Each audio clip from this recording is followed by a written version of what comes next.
Moin aus dem Wunderland. Ich bin Hauke, bin Guide hier im Wunderland und wir machen, weil Ostern ist, eine Ostereiersuche. Passend dazu haben wir einen Osterzug.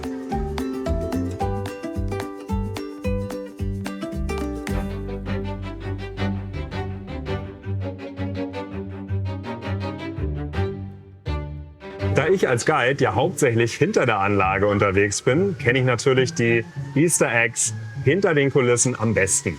Und hier in Amerika gibt es am Bahndamm eine Ice Age-Szene. Wir sind hier am Kennedy Space Center. Auch da gibt es eine versteckte, witzige Szene. Wir haben oben auf der Rakete einen sehr berühmten Nordamerikaner. Die meisten von euch werden wahrscheinlich wissen, von wem ich rede. Ist wie in der Realität. Der kommt einfach immer wieder.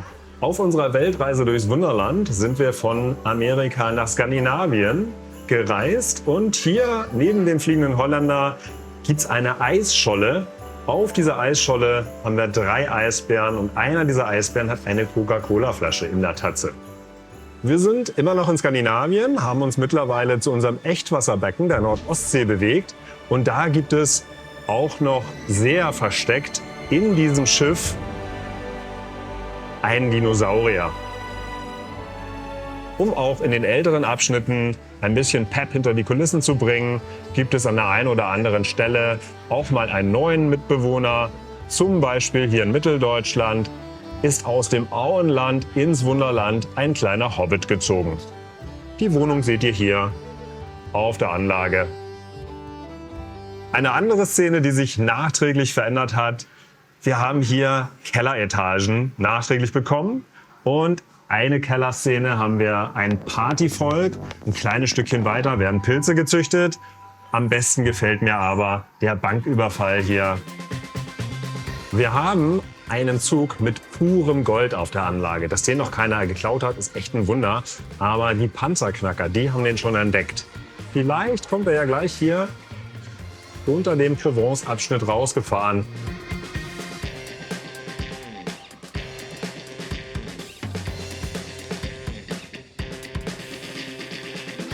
Wir sind am Übergang von der Provence zu Monaco und da gibt es ein Easter Egg, ein Osterei, das kennt fast niemand. Ich finde das großartig. Wir haben hier den Kaktusgarten. Kaktusgarten ist jetzt kein Osterei, aber auf dem Parkplatz steht ein Kaktusauto. Für die Filmfans unter den Wunderland-Fans haben wir auch ein paar besondere Leckerbissen. Hier in Monaco zum Beispiel eine Szene aus der Truman Show. Jim Carrey erreicht das Ende seiner Welt und das seht ihr hier hinten auf der Anlage.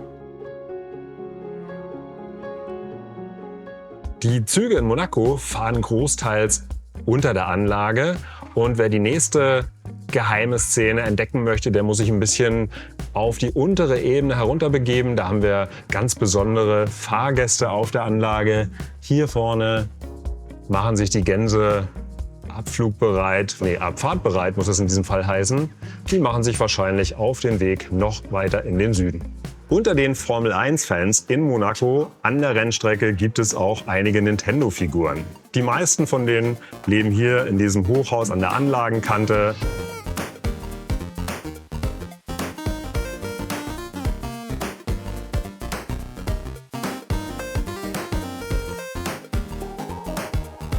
Andere Figuren an der Rennstrecke sind Minions. Die habt ihr auch früher schon mal gesehen. Zum Beispiel in diesem Video. Vielleicht macht ihr euch noch mal auf die Suche. Es ist ja nicht das ganze Jahr Formel 1 in Monaco. Und die übrige Zeit des Jahres gehen die Reichen und Schönen ein und aus in Monaco. Da kommt es manchmal zu skurrilen Szenen, wie ihr hier bei uns auf der Anlage sehen könnt. Die bekannten Herbie-Filme findet ihr auch bei uns hier auf der Anlage. Wir haben den berühmten Käfer hier auf der Reling fahren lassen. Das hat Theresa hier aufgeklebt. Als ich neulich auf den Kanaren Urlaub gemacht habe, habe ich tatsächlich einen perfekt restaurierten Käfer mit exakt der Bemalung entdeckt und fühlte mich direkt ans Wunderland erinnert. Wir freuen uns immer über Kommentare, die ihr unter unsere YouTube-Videos setzt. Wir lesen die alle fleißig und manchmal kommt sogar dabei raus, dass wir eine Szene umsetzen können auf der Anlage. Hier geschehen mit der berühmten Szene, wo Kimi Räikkönen direkt aus dem Rennwagen auf seine Yacht in Monaco gestiegen ist. Der Yachthafen hier in Monaco ist sehr gut besucht, die Plätze sind begehrt. Wir haben aber die Möglichkeit, eine Yacht auszutauschen. Eine besondere Yacht zeigt euch Steffi jetzt in der Werkstatt, ein besonderes Osterei. Alle Yachten sind in Monaco gesetzt, bis auf 3. Die befinden sich immer noch an meinem Arbeitsplatz und die bleiben da auch stehen. Das sind Austauschjachten, wie zum Beispiel eine Osteryacht. Ich habe ein fertiges Modell genommen und das mit so einem Papierband, sage ich jetzt einfach mal, aus dem Bastelladen, wie so eine Art Körbchen gestaltet und zusammen mit Sönke elektrostatisch begrünt und im Anschluss noch ausgeschmückt. Im Detail sieht man dann Osterhas mit seiner Frau und Farbtöpfchen, denn die haben schließlich auch die Eier bemalt. Achso, und der Osterhase fährt natürlich und deswegen hat er auch diese Kapitänsmütze auf. Und die Hasendame trägt einen hübschen Hut.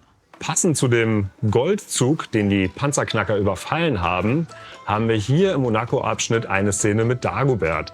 Einen Teil des Goldes hat er hier in Monaco in seinem Privatpool und da geht er regelmäßig baden.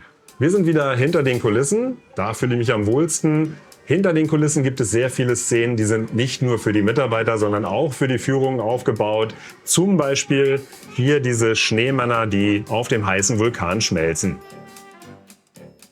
Das nächste Osterei haben wir in der Schweiz für euch versteckt und das könnt ihr gar nicht immer sehen. Aber jede Nacht bricht der Damm hier hinter mir und da könnt ihr mal gucken, wenn der Damm bricht, was da alles so mit runterläuft.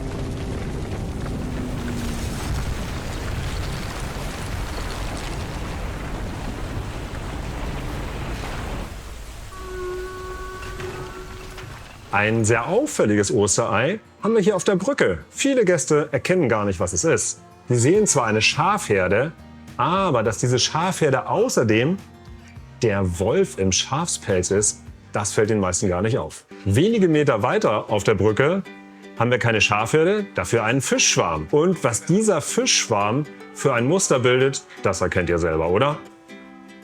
Dahinter seht ihr dann noch eine Figur, die ihr aus einem berühmten Film mit Tom Hanks kennen müsstet. Wir sind mittlerweile über die Brücke rübergegangen, auf der anderen Seite der Brücke in Rio de Janeiro. In Rio de Janeiro gibt es einen Stadtteil mit dem Namen Santa Teresa. Eine unserer Kolleginnen aus dem Modellbau, die kennt ihr vielleicht aus anderen Videos, heißt Teresa. Und extra für Teresa haben wir die Stadtteilschilder hier mit ihrem Bild ein bisschen verschönert. Direkt neben Rio de Janeiro haben wir unseren Patagonien-Abschnitt gebaut. Und einer der Einwohner Patagoniens hat eine super Geschäftsidee. Der versucht nämlich den Pinguinen Eis zu verkaufen. Ob das klappt?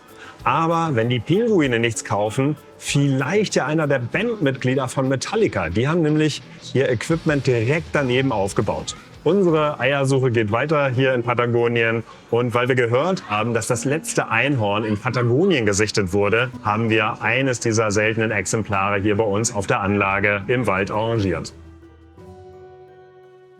Ihr seht ja gerade unser Oster-Special hier auf YouTube. Und wir haben bei uns auf der Anlage auch YouTube-Stars. Vielleicht erinnert sich der ein oder andere noch an die Lamas mit Hüten. Hier bei uns findet ihr Karl. Ein wichtiger Geschäftszweig in Patagonien ist die Schafzucht. Deswegen haben wir auch eine große Schafsfarm hier bei uns. Da aber bei uns der Platz ein bisschen begrenzt ist, sind die Schäfer dazu übergegangen, die Schafe zu stapeln. Die Pferde bei uns auf der Anlage entwickeln ein verrücktes Eigenleben. 2 Beispiele dafür seht ihr hier ganz in der Nähe der Schafherde. Ein Pferd lässt sich von seinem Gaucho tragen und die anderen machen sich auf einer Draisine bequem, damit sie nicht laufen müssen.